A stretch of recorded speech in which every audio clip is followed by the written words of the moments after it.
I ran into this last week. Here's what fixed it for me. Setting up two-factor authentication on your Xbox app is a great way to enhance your account security.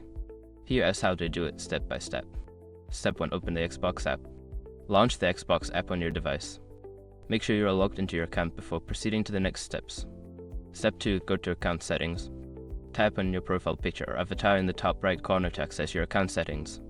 Look for the Settings option in the drop-down menu. Step 3. Select Security. In the Settings menu, find and select the Security tab. This is where you can manage your security settings, including two-factor authentication. Step 4. Enable two-factor authentication. Toggle the option for two-factor authentication to on. You may be prompted to verify your identity via email or SMS. Make sure to have access to the email or phone number linked to your account. Step 5. Confirm setup. Follow the on-screen instructions to complete the setup. You might receive a confirmation code via your chosen method. Enter this code to finalize the process. Remember, if you don't receive the confirmation code, check your spam folder or ensure your phone number is correctly entered in your account settings. Enjoy the added security.